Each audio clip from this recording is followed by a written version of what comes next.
Guro, ang makasalanang alagad na ito ay hindi ang banal na anak. Lumapit si Chuxu sa dalawang lalaki sa bangko at binati sila, tinanong kung nais nilang ibenta ang isyu ng dyaryo.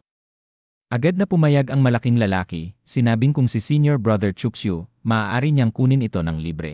Inulit ng kaibigan ang parehong sentiment at ibinigay nila ang dyaryo kay Chuxu na nagpasalamat bago umalis, binabasa ang pahayagan. Nagkomento ang malaking lalaki sa kaibigan niya na nakapasok na si Chuxu sa heavenly list, kaya't ipinahiwatig nila na hindi na nila dapat pakialaman siya. Nag-isip ang kaibigan kung paano naging malakas si Chuxu.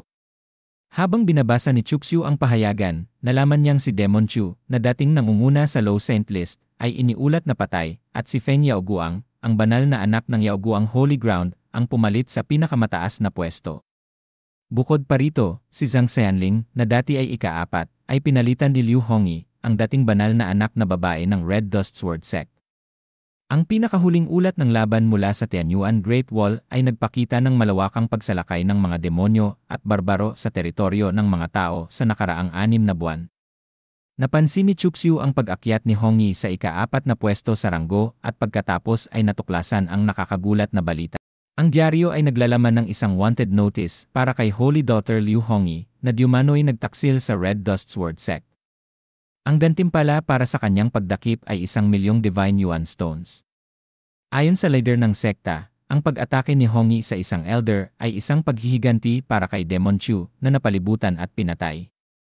Nagbabala ang Red Dust Sword Sect sa iba na huwag maliitin siya at mag-ingat sa paligid niya. Habang iniisip ni Chuxu si Liu Hongyi, hindi niya maiwasang isiping may simpatya siya sa kanya, ngunit medyo nakakainis din isang flashback ang nagpakita ng isang sandali sa pagitan nila sa isang parang sa gabi, habang magkasama nilang tinitingnan ang mga bituin at ang buwan. Ipinahayag ni Liu Hongyi kay Chuxu, gaya ng nakikita mo, patay na ang aking pamilya. Sumagot si Chuxu, ako si Chuxu. Ang aking pamilya ay nasa kabilang panig ng mga bituin, kaya't hindi ko na sila makita. Sa kabila ng malungkot na sandali, iminungkahi ni Liu Hongyi, dahil tinulungan mong ilibing ang aking pamilya, paano kung maging pamilya tayo mula ngayon? Pumayag si Chuxu at nag-high five sila, pinagtibay ang kanilang ugnayan bilang pamilya. Sa kasalukuyan, ginamit ni Chuxu ang kanyang kasanayan na Thousand Li Telepathy upang makipag-ugnayan kay Junior Sister Taoyao at humingi ng pabor. Hindi nagtagal, dumating si Taoyao na nagpakita ng pag-aalala kay Chuxu at napansin ang kanyang mag-isa sa pagtingin sa buwan. Ipinaliwanag ni Chuxu na siya ay nagiging sentimental. Nagbalik tanaw si Taoyao sa nakaraan ni Chuxu, binanggit kung paanong siya ay iniligtas ng master mula sa demon attack sa Qisan County ng 3 taon lang siya. Binanggit niyang maswerte si Chuxu na nakaligtas at pinaalala sa kanya na may bago siyang pamilya sa banal na lupain. Dahil sa mga salita ni Taoyao, nadama ni Chuxu ang pasasalamat at kinilala ang master at si Taoyao bilang kanyang pamilya. Magkahawak kamay silang naglakad, at masayang sinabi ni Chuxu na sila ang kanyang mga pakpak, at pinisil niya ang mga braso ni Taoyao ng may pagmamahal. Ngunit pribadong nagmuni-muni si Chuxu at iniisip, 3 dekada na ang nakalipas, hindi dahil sa swerte ako na iligtas bilang Chuxu na basura kundi dahil sa aking alter ego, si Demon Chu, na nagplano ng lahat. Inamin ko ring ang pag-meet kay Kimengdi at ang pag-infiltrate sa Tai Su Holy Ground ay bahagi ng aking plano. Habang nag-iisip si Taoyao, sinabi niyang, pakiramdam ko, nagbago ang senior brother kamakailan. Dati, iniiwasan mo ako, pero ngayon, masyado kang malapit. Dahil dito, tumaas ang kilig ni Taoyao at umakyat siya sa tuktok upang magbigay ng isang halik sa pisngi ni Chuxu, na ikinagulat ni Chuxu. Pagkatapos ay ibinigay ni Taoyao ang isang sobre kay Chuxu at sinabi, Senior brother, ito ang ulat na hiniling mo, bago naglakad palayo, idinagdag pa niyang, matulog ng maaga mamaya, senior brother. Ako ibabalik upang mag-ensayo. Si Chuxu ay namula at sinabi sa sarili, bakit niya bigla akong hinalikan? Tumahimik ka, bata. Sabi ko, tumahimik ka. Nagpatuloy si Chuxu sa pagbabasa ng sulat at narinig niyang binanggit, 3 araw na ang nakalipas, lumitaw si Liu Hongyi sa Chang'an City sa Eastern Continent. Iniisip ni Chuxu, Chang'an City. Medyo mahirap yata iyon. Sa Eastern Continent, sa Great Chiang Empire, sa Chang'an City, isang apoy ang sumik habang ang isang kalbong lalaki ay nakahandusay sa lupa, tinitingnan ang langit at winika, magiging katulad ka ba ni Demon Chu at gawing kalaban ang buong lahi ng tao? Tumingala siya sa langit kung saan lumulutang si Liu Hongyi, ang dating banal na anak na babae ng Red Dust Sword Sect. Sumigaw ang kalbong lalaki kay Liu Hongyi, "Hindi ka namin patatawarin. Sisirain namin ang katawan mo." Mula sa mga bituin, isang sinag ng liwanag ang tumama sa ulo ng kalbong lalaki, pinatahimik siya. Si Liu Hongyi ay bumaba mula sa langit na may nagliliyab na espada, at isang anino mula sa likod niya ang nagtanong, "Ano ang susunod mong gagawin?" Sumagot si Liu Hongyi, "Wawakasan ko ang lahat." Sinabi ng anino, "Talaga bang makikipaglaban ka laban sa buong mundo para sa kanya? Ang mundo ang kanyang kalaban, kaya ang kalaban ko ay ang mundo. Kung siya ay Buddha, malalampasan ko ang lahat ng paghihirap para sa kanya. Kung siya ay demonyo, lilipulin ko ang lahat para sa kanya." Sa isang ibang eksena, si Chuxu ay nag-ensayo sa ilalim ng isang puno at sinabi sa sarili, "Hindi ko pa na-ensayo ang martial arts na ipinanalo ko mula sa paglilinis ng Taisu Divine Tower. Ngayon na walang tao sa paligid, tamang pagkakataon para subukan ito." Biglaang nag-crack ang aklat sa likuran ni Chuxu at isang notification ang lumitaw na nagsasabing 9-character truth, Xingzi secret. Ipinaliwanag ng notification na ang 9-character truth, na kilala rin bilang 9 secrets, ay ang pinakamalakas na lihim na batas sa langit at lupa. Sa pamamagitan ng pagpapalakas ng 9 na lihim, magiging hindi matitinag ang isang tao. Ang Xingzi secret, partikular, ay tinuturing na pinakamabilis na lihim na teknik sa mundo. Kapag pinahusay sa sukdulan, maaari nitong sirain ang karamihan sa malalaking pormasyon ng hindi napipigilan. Ngunit mahirap itong maunawaan at nangangailangan ng mga mag-aaral na may napakabigat na talento at pangunawa.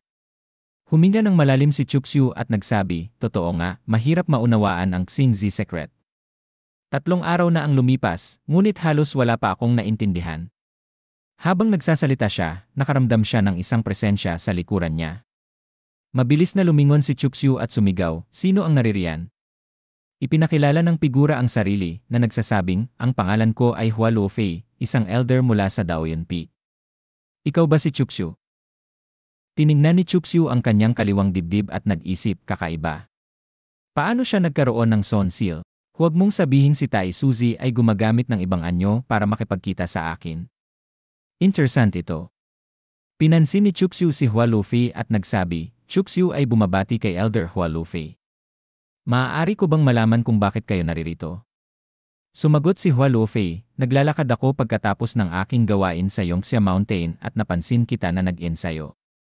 Umupo si Hua Luofei at nagpatuloy, "Nakikita ko na nagsusumikap ka sa iyong pagsasanay. Plano mo bang pumunta sa Elusive Demonic Westland?" Sumagot si Chuxu, "Maraming pagkakataon na mag-grow sa Elusive Demonic Westland.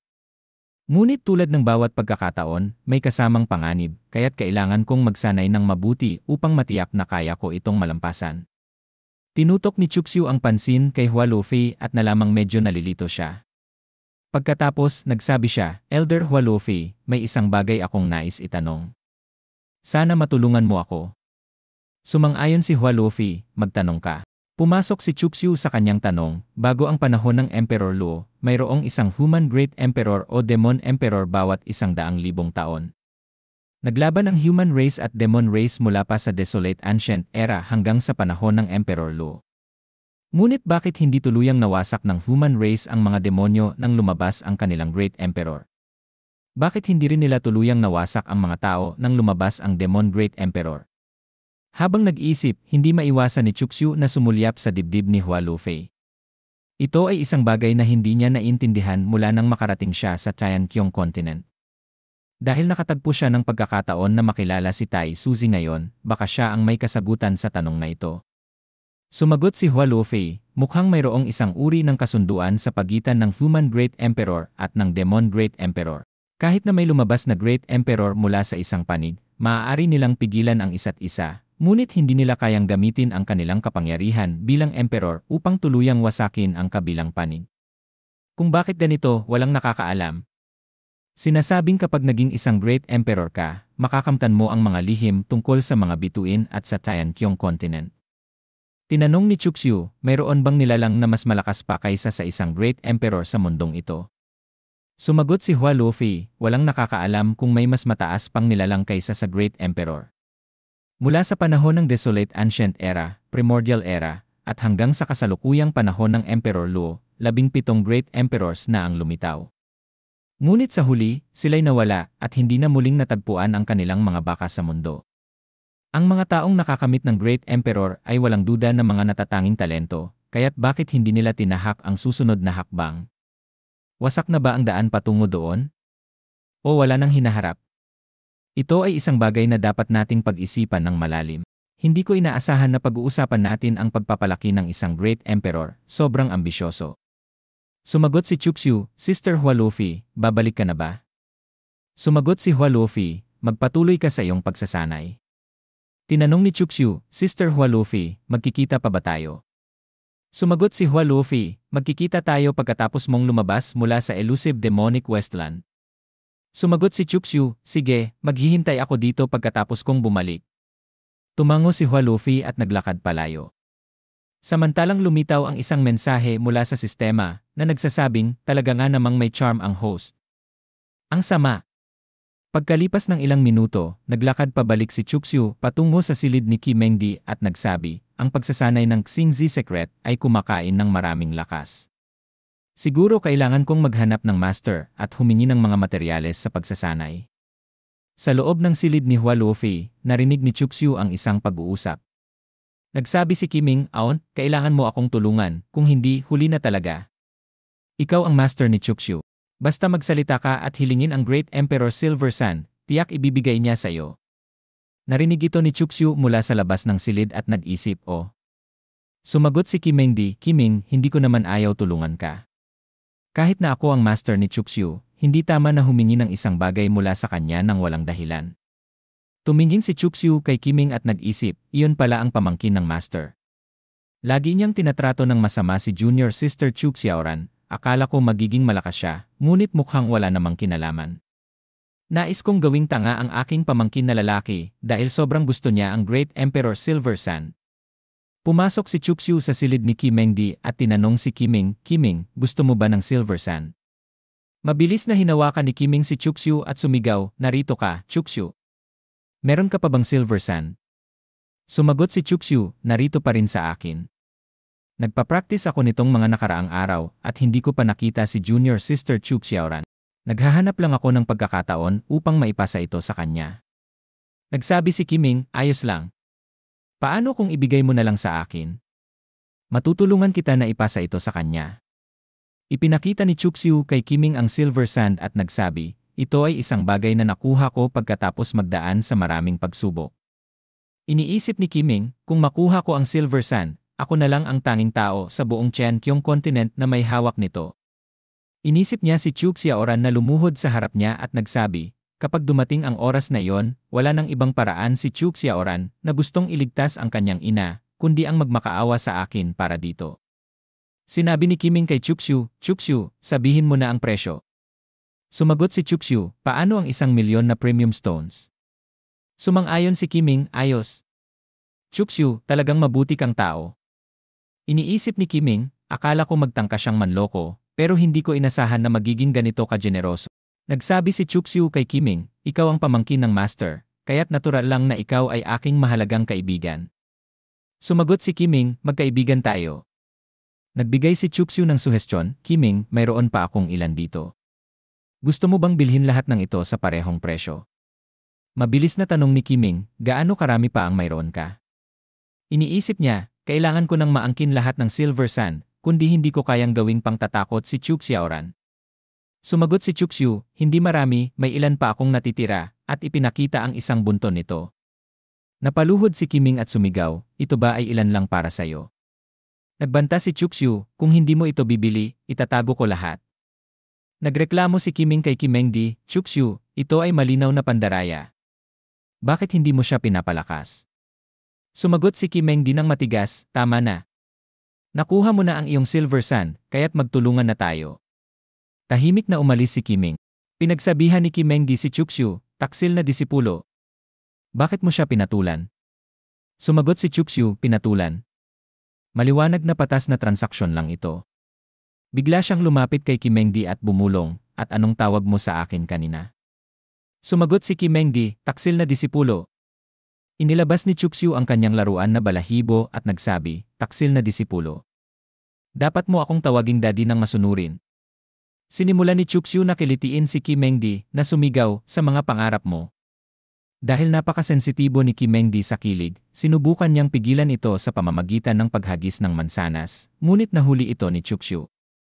Tinikman niya ito at nanghihiya, Master, parang medyo tumaba ka kumpara sa kalahating buwan na ang nakalipas. Tumaba ka ba? Pwede bang suriin ko ang iyong katawan ng maayos? Sumagot si Kim Mengdi, wala akong tinaba. Lumayo ka. Tumayo si Kim Mengdi at tinanong ni Chuxu, tama ba, nagawa na ba ng Master ang hinihiling kong gawain? Sumagot si Kim Mengdi, nasa Imperial Palace. Tumabi ka, kukuha ako at dadalhin ito dito. Sa loob ng Imperial Palace ni Kim Mengdi, ginamit ni Chuxu ang sound insulation at tinanong, Master, nasaan na ito? Binuksan ni Kim Mengdi ang isang kahon at nagsabi, narito lang, tingnan mo. Pinuri ni Chuxu siya, tulad ng inaasahan, Master, talagang bihasa kang craftswoman. Sumagot si Kim Mengdi ng may pagmamalaki, hindi lang ito kumikinang, kundi nakakaburin ito ng init. Ginamit ni Chuxu ito sa mga binti ni Kim Mengdi at nagsabi, Master, ang paggamit ng bagay na ito upang imasahe ang mga acupoint sa ilalim ng iyong mga paa ay tiyak na makikinabang ka sa iyong pagpapagaling at pagsasanay. Sumigaw si Kim Mengdi, taksil na disipulo. Anong ginagawa mo? Pinuri siya ni Chuxu, Master, ikaw ay talagang isang brilliant na babae. Sumagot si Kim Mengdi, taksil na disipulo. Kaya't hiningi mo ito sa akin upang gawing buling ako. Dahil sa labis na kaligayahan, nahiga si Kim Mengdi sa kama at tinanong ni Chuxu, ano ang nais ng Master? Sumagot si Kim Mengdi, nagkamali ako. Isang sistema ng abiso ang lumitaw na nagdedetalye sa mga katangian ni Chuxu. Si Chuxu, na nasa ikasyam na layer ng Willing Sea Realm, ay may Ancient Wilderness Saint Physique bilang isang espesyal na katawan, na may talentong may rating na 1,414 na heavenly grade at pabilisin ang bilis ng pagsasanay ng 33 na beses. Ang kanyang sword intent ay ang makapangyarihang heaven-killing sword intent, habang ang kanyang technique sa pagsasanay ay ang scripture, foundation building volume. Bukod pa rito, bihasa siya sa walking character secret technique, bagamat hindi siya marunong sa on scripture, volume of poison. Mayroong unang pag-unawa sa sword technique na all things cease, at may 1,124 na titirang clicks upang mapalawak ang kanyang kaalaman. Nakakapagtamo siya ng 215 breakthrough points at may fortune value na 82 white, may kakayahang sumipsip ng swerte ng isang makapangyarihang tao kapag tinalo nila ito. Ang kanyang pangkalahatang power sa labanan ay 35 beses ng isang ordinaryong cultivator sa parehong realm. Nagmuni-muni si Chuxu tungkol sa impormasyong ito at sinabi sa sarili, tunay na ang epekto ng Heavenly Fragrance Body ay nagpapataas ng mood ng Master at pinapalakas ito. May silbi talaga ang mga maliliit na gamit. Habang humihingal si Kim Mengdi, napansin niyang umalis na si Chuxu mula sa kanyang silid. Umiinit ang kanyang ulo at bumulong, iyon bang taksil ay umalis na? Kanina, sobrang taas ng kanyang ulo at binuksan pa niya ang mga restriksyon sa akin. Mukhang nakalimutan niyang isil ako bago siya umalis. Nagpatuloy si Kim Mengdi sa kanyang pagsasanay at ipinagdiwang ang kalayaan na magamit ang kapangyarihan sa kanyang katawan.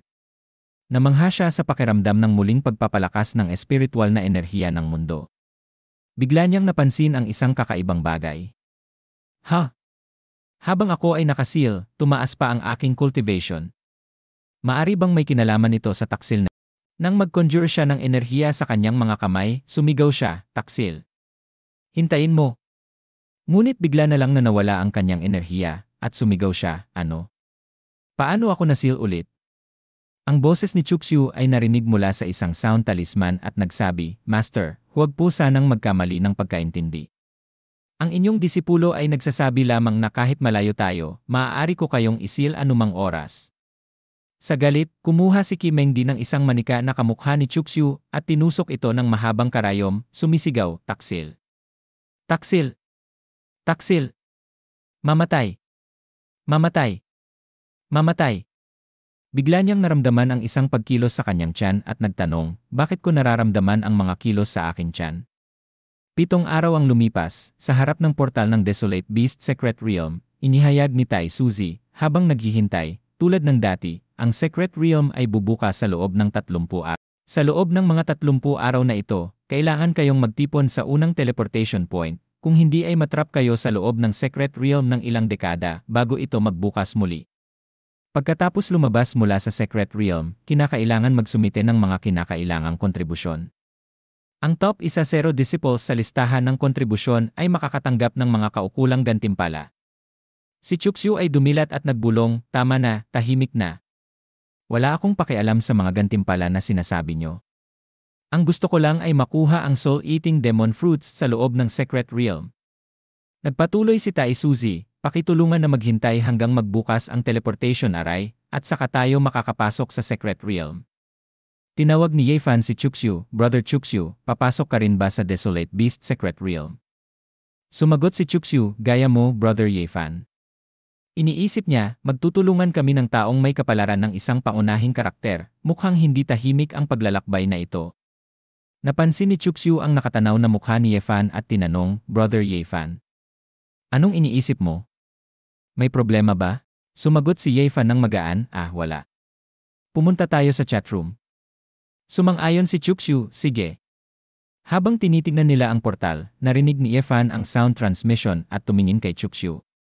Pagkatapos, bumulong siya, "Chuxu, kapag nakapasok ka na sa secret realm, kung may pagkakataon, alisin mo si Chuxu para sa akin. Maging malinis at huwag mag-iwan ng anumang ebidensya. Mas mabuti kung mamatay siya sa bibig ng isang desolate beast." Kahit gamitin pa ng Holy Lord ang time regression, hindi malalaman ang kinalabasan. Samantala, si Liuxu ay nakaupo sa isang sanga ng punong kahoy sa sinaunang kagubatan ng mga punong may 10,000 na taon, nagmumuni-muni tungkol sa kanyang plano. Iniisip niya, "Kimengdi, nag-ayos ako ng mga disipulo upang alisin ang iyong minamahal na disipulo, si Chuxu, kapag pumasok sila sa secret realm. Huwag mong sisihin ako sa pagiging malupit." Pagkatapos ng lahat, siya ang nagkaroon ng malas na maging disipulo ng isang tusong tao tulad mo. Napansin ni Liuxu ang dalawang tao na lumilipad gamit ang isang bangka. Sinabi ni Senior Jian Lingyun kay Xiao Yaifeng, "May senior brother ka sa tuktok, dapat magkasama kayo bilang mga kapatid. Tama bang gawin ito? Hindi ka ba natatakot na magalit si Yunxia, ang Peak Master, pagkatapos ng pagkamatay ni Chuxu? Siya ang kasalukuyang halimaw na henyo ng inyong peak at preselection candidate para sa Holy Son." Sumagot si Xiao Yaifeng ng malamig, "Ang patay na henyo ay hindi na henyo, at ang patay na mga kapatid ay pinakamahusay na mga kapatid. Bukod pa rito, laging may gulo si Chuxu. Ang pag-aalis sa kanya ay ang tamang hakbang." Nagkomento si Liuxu sa sarili, "Mukhang hindi lang ako ang gustong alisin si Chuxu. Talaga, hindi maganda si Kimengdi, at hindi magiging mabuti ang kanyang disipulo." Sa ibang tagpo, tinawag ni Taoyao at Chuxiaoran si Chuxu. Nabigla si Taoyao nang makita si Chuxiaoran doon at tinanong, "Bakit ka nandito rin?" Sumagot si Chuxiaoran ng kalmado, "Naturally, dumaan ako upang magpaalam kay Senior Brother Chuxu." Si Chuxu, habang tinitingnan sina Taoyao at Chuxiaoran, ay nag-isip, "I wonder if the two sisters have any important matters to attend to at this moment." Isang mensahe ng sistema ang lumitaw, na nagmumungkahi, "Mukhang maganda ang swerte ng host sa pag-ibig." Tila ba patungo ito sa landas ng pagiging isang Sea King? Ibinigay ni Taoyao kay Chuxu ang isang espada at sinabi, "Ito ang mabigat na espada na inutos mong hanapin, Senior Brother Chuxu. Sa kabutihang palad, natagpuan ko ito nitong mga nakaraang araw. Kaya't nagmadali akong dumaan upang ibigay ito sa iyo, umaasa na makakatulong ito sa iyo." Nagbigay ang mensahe ng sistema ng impormasyon tungkol sa Overlord Dragon Blade. Itinuturing itong isang mabigat na espada na may kakayahang magpataas ng slashing damage sa pamamagitan ng pag-infuse ng elemental o tunay na enerhiya. Ginawa mula sa spinal core bone ng sinaunang halimaw, ang Azure Dragon, ang matibay at mabigat na sandatang ito ay nagpapakita ng dominasyon. Gayunpaman, kung walang sapat na lakas ng katawan at pilit na ginagamit ito, mataas ang posibilidad na masira ang mga meridian ng nagdadala. Hinawakan ni Chuxu ang Overlord Dragon Blade, at isang matinding itim at pulang aura ang pumutok mula dito. Nagpasalamat siya kay Taoyao, sinabing, "Magaling, salamat, Junior Sister Taoyao." Sumagot si Taoyao ng masaya, "Basta't nasiyahan ka, Senior Brother." Pinagmasdan ni Chuxu ang ulo ni Taoyao ng may pagmamahal, at nagbigay babala si Taoyao, "Senior Brother Chuxu, mangyaring mag-ingat ng husto kapag pumasok ka sa Desolate Beast Secret Realm. Ang Secret Realm ay binubuksan lamang tuwing ilang dekada at puno ng mga sinaunang at mabagsik na demonic beasts. Huwag magtangkang magrisgo ng walang dahilan." Pinagkumbinsihang sinagot ni Chuxu, "Salamat, Junior Sister Taoyao, sa iyong pag-aalala. Mag-iingat ako. Maaari kang maging kalmado." Pagkatapos, lumingon siya kay Chu Xiaoran at nagtanong, "May maitutulong ba ako sa iyo, Junior Sister Chu Xiaoran?" Sumagot si Chu Xiaoran, "Nakakita ako ng ilang mga materyales para sa pagtatayo ng mga formations. Maaaring magamit ito sa loob ng Secret Realm." Nagpasalamat si Chuxu, "Junior Sister Chu Xiaoran, napakaisip mo." Namula si Chu Xiaoran at sinabi, "Salamat, Senior Brother Chuxu, para sa Emperor Silver Sun." Nagising na ang inay. "Kapag bumalik ka, maaari ka bang dumaan sa aming bahay para magtanghalian ng tsa?" Gusto ng inay na magpasalamat ng personal. Sumagot si Chuxu ng may kabutihang loob, "Ikaw ay masyadong mabait. Kapag bumalik ako, tiyak na magdadala ako ng isang regalong pasalubong at bibisita sa iyong ina." Sa likuran, mukhang nagagalit si Taoyao kay Chu Xiaoran. Bigla, nagbukas ang portal at inihayag ni Tai Suzy, naka-activate na ang teleportation array. Ang mga disciples na nakakuha ng kwalipikasyon, mangyaring pumasok agad sa teleportation array. Sinabi ni Chuxu sa dalawang junior sisters, "Alis na ako." Nagpahayag ng pagkainis si Taoyao, "Senior brother, talagang nagmamadali ka. Hindi ko pa natatapos ang aking sinasabi." Ipinaliwanag ni Chu Xiaoran, may mga mahahalagang bagay sa loob ng Secret Realm na kailangan ni Chuxu.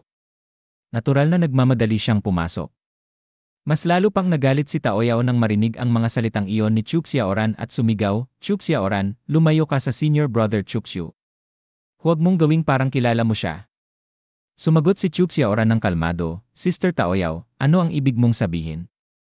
Si Senior Brother Chuxu at ako ay may tapat at malinaw na relasyon. Hindi ito kasing marumi ng iniisip mo. Bakit ko siya ilalayo? Sister, hindi mo na kailangang maging masyadong nagmamadali at madaling magalit. Ang galit ay magdudulot lamang ng mga wrinkles." Bumuntong hininga si Taoyao, nagmadali at madaling magalit. Nagpatuloy si Chu Xiaoran, "Sige, parang ina na ang turing mo sa kanya. Hindi nakakapagtaka kung bakit mabilis na umalis si Senior Brother Chuxu kanina." Mas lalo pang nag-alab ang galit ni Taoyao, at ang kanyang aura ay lumakas nang sinabi niya, "Chu Xiaoran, ginagawa mo ba ito upang ma-provoke ako?" Sa ibang tagpo, sa loob ng Desolate Beast Secret Realm, naglalakad ang mga tao sa kabubatan at tinatalakay ang lawak ng lugar. Isang tao ang nagkomento, "Wow, gaano ba kalaki ang Desolate Beast Secret Realm?" Sumagot ang isa, "Ayon sa aking master, ang diameter ng Desolate Beast Secret Realm ay humigit kumulang 10 milyon milya. Halos isa paghahati 12 ng laki ng Southern City. Sa ganitong kalawak na lugar, tiyak na maraming pagkakataon. Mayroon bang gustong magtulungan? Magtulungan tayo at maghanap ng mga yaman." Nag-isip si Chuxu, dapat ko bang hanapin si Yefan? Kung magtutulungan kami, baka magamit ko ang kanyang protagonista halo at makakuha ng marami. Biglang may sumigaw mula sa likuran ni Chuxu, "Nakita ko si Chuxu. Sama-sama tayong magtulungan." Nanlaki ang mga mata ni Chuxu at nag-isip, ano na naman ito? May nainis ba akong tao? Hindi ko naman inaaway ang sinuman. Lumitaw ang isang mensahe ng sistema na nagsasabing, hindi ba't maaari kang maging mas perceptive? Hinabol ng mga mandirigma si Chuxu na napagtanto na ang pinakamahusay na estratehiya ay ang magtago. Tinawag niya ang kanyang flying boat at nagsabi, ang pinakamagandang estratehiya sa sitwasyong ito ay ang umatras. Sumakay siya sa kanyang flying boat at tumakas mula sa mga umahabol at sila ay nagbuntong hininga, nakapalagpo siya. Isang kalbong lalaki ang tumugon sa grupo, huwag kayong mag-alala. Bago tayo umalis, inatasan ako ni Senior Brother Jian Lingyun na magdala ng aura tracking compass. Naitakda ko na ang kanyang aura. Kahit saan pa siya magtago, wala siyang ligtas. At dito na nagtatapos ang video natin ngayon. Maraming salamat sa panonood, sobrang na-appreciate ko kayo lahat. Kung nagustuhan nyo ang content, huwag kalimutang i-like at mag-subscribe para hindi nyo ma-miss ang susunod na mga videos. May gusto kayong sabihin o may tanong? Mag-comment lang sa baba, gusto kong marinig ang opinyon nyo. Hanggang sa susunod mga kagoto. Stay awesome, stay curious, at kita-kits sa next video.